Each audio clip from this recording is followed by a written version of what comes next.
வணக்கம் மக்களே! நல்லா இருக்கீங்களா? கண்டிப்பா நல்லா இருப்பீங்கன்னு நெனைக்கிறேன். இன்னைக்கு நம்ம இருக்க இடம் வந்து பார்த்தீங்கன்னா, கேரளாவோட அழகான நகரம் கொச்சிங்க. அதுவும் ஒரு அமைதியான வரலாற்று முக்கியத்துவம் கொண்ட மகாத்மா காந்தி பீச்ல தாங்க இன்னைக்கு நம்ம இருக்கோம் நம்ப. இது ஒரு சாதாரண பீச் மட்டும் இல்லைங்க. இந்த இந்த இடத்துக்கு பின்னாடி ஏகப்பட்ட ஹிஸ்ட்ரீஸ்லாம் இருக்குங்க. ஆமாங்க. இந்த டிராவலும், ஒரு ஹிஸ்ட்ரியும் சேர்ந்து நம்ம இந்த வீடியோ ஃபுல்லா நம்ம பார்க்க போறோம். நம்ம வீடியோ சப்ஸ்கிரைப் பண்ணி ஃபாலோ பண்ணிட்டு கடைசி வரைக்கும் மிஸ் பண்ணாம பாருங்க. இந்த எபிசோட் சூப்பரா இருக்கும். வாங்க நிகழ்ச்சிக்குள்ள போலாம்.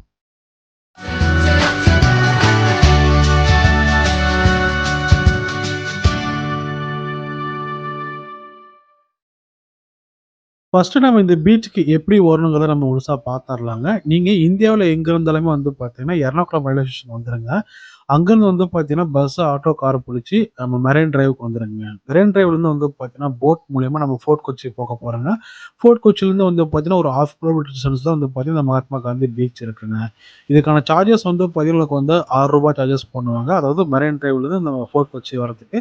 ஃபோர்ட் கொச்சிலருந்து நீங்க வாக்கிங் டிஸ்டன்ஸ் மூலியமா வந்து பார்த்தீங்கன்னா, நீங்க வந்து மகாத்மா காந்தி பீச்சுக்கு ரீச் ஆயிடலாம். பீச் ரீச் ஆகுறதுக்கு பயணம் மிக எளிமையான பயணம் தாங்க.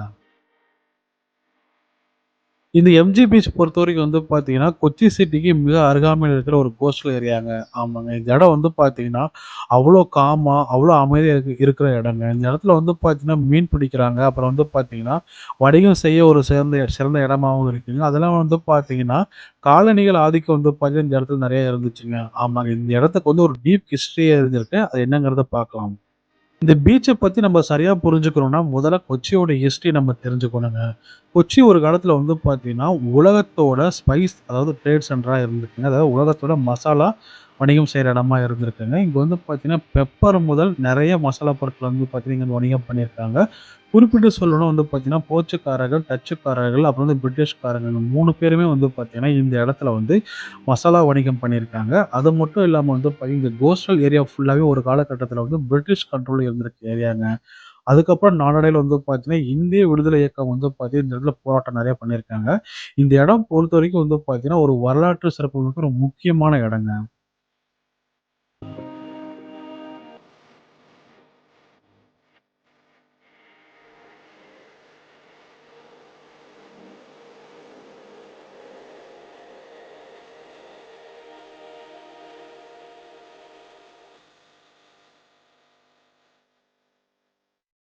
பல பேருக்கு ஒரு கேள்வி வருங்க. இந்த பீச்சுக்கு மகாத்மா காந்தி பேர் எப்படி வச்சாங்க? அப்படிங்கிறது நெறைய கொஸ்டின்ஸ் இருக்கும். 1940 காலகட்டத்தில வந்து பார்த்தீங்கன்னா, இந்தியா முழுக்க வந்து சுதந்திர விடுதலை போராட்டம் நெறைய நடந்துச்சுங்க. எடுத்துக்காட்டா வந்து பார்த்தீங்கன்னா, உப்பு சத்தியாகிரகம், வெள்ளையனே வெளியேறு இயக்கம் இந்த மாரி வந்து பார்த்தீங்கன்னா, நெறைய வந்து விடுதலை போராட்ட இயக்கங்கள் நடந்துச்சுங்க. அப்போ வந்து பார்த்தீங்கன்னா வந்து, காந்தி வந்து அமைதியான வழியில வந்து போராட்டம் பண்றதுக்கு முயற்சி பண்ணப்போ வந்து பார்த்தீங்கன்னா வந்து, இந்த கடற்கரை பகுதியில வந்து பார்த்தீங்கன்னா, ஒரு அமைதியான ஒரு போராட்டத்துக்கு மிக முக்கியமான இடங்களா இருந்துச்சுங்க. அதனால வந்து பார்த்தீங்கன்னா, நெறைய பேர் வந்து பார்த்தீங்கன்னா, இந்த கடற்கரை ஓரங்கள்ல வந்து அமைதியான முறையில வந்து பார்த்தீங்கன்னா, பிரிட்டிஷ்காரர்களுக்கு எதிராக போராட்டம் பண்ணாங்க.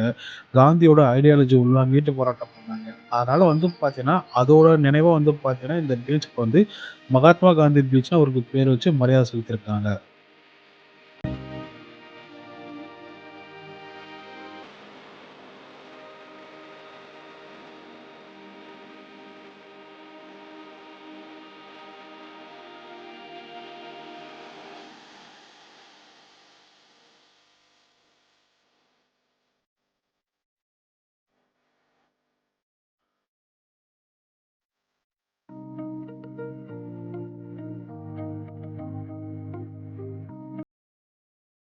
ஓகே மக்களே, நம்ம இவ்வளோ நேரம் வந்து பார்த்தீங்கன்னா, இந்த இடத்தோட வரலாற பத்தி நம்ம பேசுனோம். இதுக்கப்புறம் நம்ம வந்து கேஷுவலா நம்ம வந்து என்னென்ன பண்ணோம் அப்படிங்கிறத பேசலாம்.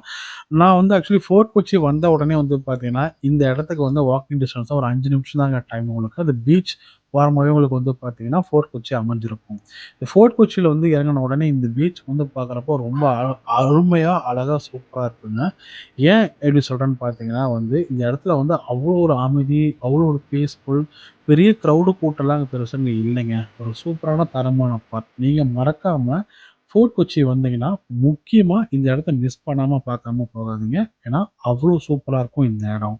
இந்த இடத்துல வந்து பார்த்தீங்கன்னா, ஏகப்பட்ட ஷாப்ஸ் இருக்குங்க. நெறைய கடைகள் இருக்கு. அதுல வந்து பார்த்தீங்கன்னா, நெறைய ஃபுட்ஸ் ஐட்டம்ஸ் இருக்கு. நெறைய வந்து விளையாட்டு பொருட்கள்லாம் இருக்கு. குழந்தைங்கள கூட்டு வந்தீங்கன்னா, நீங்க சூப்பரா டைம் ஸ்பெண்ட் பண்றதுக்கான ஒரு சூப்பரான ஸ்பாட்டுங்க. முக்கியமா இந்த இடம் வந்து சன்செட்டுக்கு அருமையான இடங்க.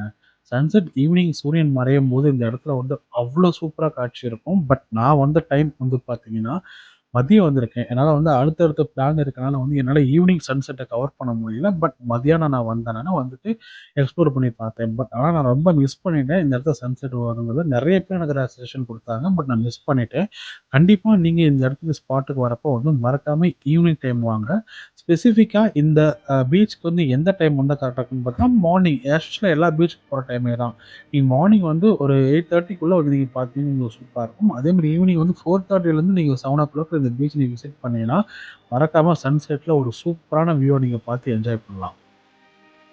இந்த இடத்துல அடுத்து ஒரு சிறப்பு என்னன்னு பார்த்தீங்கன்னா வந்து, சைனீஸ் ஃபிஷ் நெட்டுங்க. ஆமாங்க. இந்த பீச் பொறுத்தவரைக்கும் மீன்பிடி தொழிலுங்கிறது ஒரு அத்தியாவசியமான ஒரு தொழிலா இருக்குங்க. அதுவும் வந்து பார்த்தீங்கன்னா, சீனர்கள் ஃபாலோ பண்ற அந்த மெத்தடாலஜி பேஸ் பண்ணி தான் இங்க மீன் புடிக்கிறாங்க.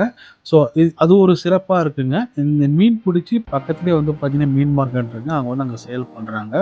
இந்த சைனீஸ் ஃபிஷ் நெட்ட நீங்க வந்து அத ஆப்பரேட் பண்றப்ப பார்க்க ரொம்ப சூப்பரா இருக்குங்க. அவங்க எந்த மாரி மெத்தடாலஜி யூஸ் பண்ணிருக்காங்க அப்படிங்கிறது வந்து பார்த்தீங்கன்னா, இந்த இடத்துக்கு மறக்காம வந்தா, நீங்க பக்கத்துல போய் நின்னு பார்த்து என்ஜாய் பண்ணிட்டு வாங்க. அது அது ஒரு டிஃபரண்டான ஒரு ஒரு மீன்பிடி தொழில்னு நம்ம சொல்லலாங்க இந்த இடம். இங்க வந்து மீன்லாம் புடிச்சதுக்கப்புறம் வந்து பார்த்தீங்கன்னா, பக்கத்திலேயே மீன் மார்க்கெட் இருக்கு. அங்க வந்து சேல் பண்ணிருவாங்க. நெறைய மக்கள் வந்து பார்த்தீங்கன்னா, இங்க வந்து ஃபிஷ் வாங்கிட்டு போறாங்க. ஒரு தரமான ஃபிஷ் மீன்பிடி தொழில் இடங்க. அந்த இடத்துக்கு வந்தீங்கன்னா, இந்த சைனீஸ் ஃபிஷ் நெட்ட மிஸ் பண்ணாம பார்த்து என்ஜாய் பண்ணுங்க. ஓகே மக்களே. இந்த இந்த பீச் ஒரு காலகட்டத்தில வந்து பார்த்தீங்கன்னா, வந்து பிரிட்டிஷ் ஆதிக்கத்துக்கு கீழாக அப்புறம் வந்து பார்த்தீங்கன்னா, விடுதலை போராட்டத்துக்கு முக்கிய பங்கு வகிச்ச இந்த பீச் வந்து பார்த்தீங்கன்னா, இன்னைக்கு வந்து ஒரு அமைதியான, ஒரு அழகான, ஒரு பீஸ்ஃபுல்லான ஒரு ரிலாக்சேஷன் பண்ற இடமா இருக்குங்க. கண்டிப்பா இந்த எபிசோட் உங்களுக்கு புடிச்சுரும்னு நெனைக்கிறேன். புடிச்சா லைக் பண்ணுங்க, ஷேர் பண்ணுங்க, கமெண்ட் பண்ணுங்க.